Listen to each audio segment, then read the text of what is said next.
বর্ধমান ইউনিভার্সিটির BA six সেমিস্টারের পরীক্ষা খুব শীঘ্রই শুরু হবে। এখনও যদিও নোটিফিকেশান কিছু দেয়নি, কিন্তু বর্ধমান ইউনিভার্সিটির যে একটা নোটিশ সেকশন আছে, সেই নোটিশে কিন্তু এক জায়গায় বলা রয়েছে 20 জুন থেকে পরীক্ষা হওয়ার কথা। কিন্তু আমার যতটা ধারণা ওই 20 জুন থেকে পরীক্ষা সিক্স সেমিস্টারের হবে না। তো ওই জুনের শেষ দিকে ফার্স্ট সেমিস্টারের পরীক্ষা হয়তো হবে, কারণ ফার্স্ট সেমিস্টারের পরীক্ষাটা আগেই হওয়ার কথা ছিল, কিন্তু ফার্স্ট সেমিস্টারের পরীক্ষা হয়নি। সেই কারণে ফার্স্ট সেমিস্টারের পরীক্ষাটা এখন হবে।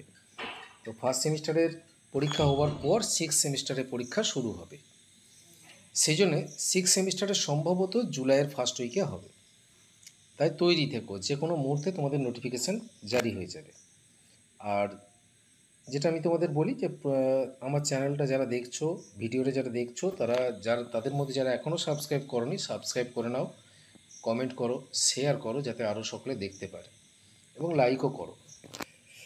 আর বেশি না বকে আমি সাজেশনের মধ্যে ঢুকে যাব, কিন্তু এই সাজেশন নয়, মানে এই নোটসের মধ্যে ঢুকে যাব। তো নোটসে ঢোকার আগে আরেকটা কথা তোমাদেরকে বলি, যাদের নোটসের প্রয়োজন তারা কিন্তু খুব শীঘ্রই আমার সাথে যোগাযোগ করো। অনেকেই নিচ্ছে নোট, প্রচুর ছাত্রছাত্রী আমার কাছ থেকে নোট নিচ্ছে। 3টে পিডিএফ আমার রেডি করা আছে।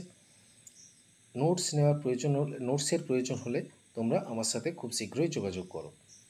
ফোন নাম্বার দেখবে আমার চ্যানেলের বিভিন্ন কমেন্টস বক্সে দেওয়া আছে, সেগুলো দেখে তোমরা আমাকে ফোন করতে পারো। যাক, এবারে আমি নাটকে এই নোটসের মধ্যে ঢুকে যাচ্ছি। দেখো, বাংলা নাট্য সাহিত্যের ইতিহাসে উপেন্দ্রনাথ দাশের ভূমিকা।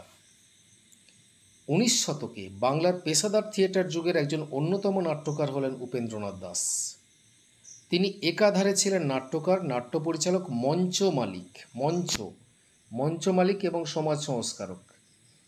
তিনি গ্রেট ন্যাশনাল থিয়েটারের ডিরেক্টর ছিলেন। তার নাট্যজীবন দীর্ঘায়ু না হলেও তা ছিল বহু বিচিত্রময়। তার নাটকের ভয়েই ব্রিটিশ সরকার নাট্যাভিনয় নিয়ন্ত্রণ আইন আনতে বাধ্য হয়েছিলেন। 19 শতকের 7-এর দশকে বাংলা পেশাদার থিয়েটারে যে প্রবল ব্রিটিশ বিরোধী হাওয়া তৈরি হয়েছিল, তাতে উল্লেখযোগ্য ভূমিকা পালন করেছিলেন উপেন্দ্রনাথ দাশ। উপেন্দ্রনাথ দাশকেই বাংলা নাট্যমঞ্চে জাতীয়তাবাদী নাটকের পথিকৃৎ বলা যায়। উপেন্দ্রনাথ দাশ সর্বমোট 5টি নাটক লিখেছিলেন। সেগুলি হলো শরৎ সরোজিনী, এটি প্রকাশিত হয় 1875 সালে। সুরেন্দ্র বিনোদিনী, প্রকাশিত হয় 1875 সালে। গজদানন্দ ও যুবরাজ, 1876 সালে প্রথম অভিনয় হয়। The police of pig and sheep, 1876 সালে প্রথম অভিনয়। দাদা ও আমি, প্রথম অভিনয় হয় 1888 সালে। প্রথম দুটি নাটক দুর্গাদাস নামে প্রচারিত হয়েছিল। দুটি নাটককেই ছিল সিরিয়াস কমেডি, যেখানে মুখ্য বিষয় ছিল প্রণয়। এগুলিতে সমাজ ভাবনা ও রাজনৈতিক চিন্তা অতি উগ্রভাবে প্রকাশ পেয়েছে। প্লট খুব সাধারণ মানের হলেও পরাধীনতার জ্বালা ও ইংরেজ শাসকের বিরুদ্ধে তীব্র ঘৃণা এই নাটক দুটিতে প্রকাশিত হয়েছে। যুবরাজ, প্রিন্স অফ ওয়েলস এর ভারত আগমনের ঘটনাকে অবলম্বন করে গজদানন্দ ও যুবরাজ নাটকটি রচিত। এটি একটি তীব্র ব্যঙ্গাত্মক নাটক। পুলিশ প্রশাসনকে ব্যঙ্গ করার জন্য উপেন্দ্রনাথ দাশ লেখেন the police of pig and sheep নাটকটি। উপেন্দ্রনাথের শেষ নাটক দাদা ও আমি, এটি একটি লঘু কমেডি। নাট্য রচয়িতা হিসেবে উপেন্দ্রনাথ খুব উঁচু দরে ছিলেন না। সমসাময়িক কিছু ঘটনা এবং বাস্তব জীবনকে অবলম্বন করে তিনি নাটকগুলি লিখেছিলেন। তিনি মূলত গ্রেট ন্যাশনাল থিয়েটারের ডিরেক্টর হিসেবে বেশি পরিচিত ছিলেন। তার সময়ই গ্রেট ন্যাশনাল থিয়েটারে একের পর এক ব্রিটিশ বিরোধী নাটক অভিনীত হতে থাকে।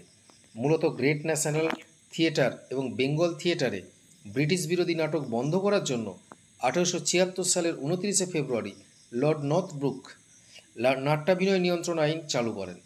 তাই বলা যায়, বাংলা নাট্য সাহিত্যের ইতিহাসে উপেন্দ্রনাথ দাশের যথেষ্ট গুরুত্বপূর্ণ ভূমিকা রয়েছে। এই হলো উপেন্দ্রনাথ দাস। উপেন্দ্রনাথ দাসটা 5 নম্বরের পড়বে। তোমরা 5 নম্বরের জন্য এটা তৈরি করবে, যদিও তোমাদেরকে বলাই আছে যে 5-এ পড়ুক 10-এ পড়ুক যাই পড়ুক উত্তর একই লিখে আসবে এবং নম্বর তোমরা ভালোই পাবে। তো এই রকম নোটস সাজেশান অনুযায়ী যদি সমস্ত নোট তোমরা পেতে চাও আমার সঙ্গে খুব শীঘ্রই যোগাযোগ করো। এবং আবার বলি যে তোমরা লাইক করো, কমেন্ট করো আর শেয়ার করো আমার এই ভিডিওগুলো, এবং যারা সাবস্ক্রাইব করোনি তারা সাবস্ক্রাইব করে নাও।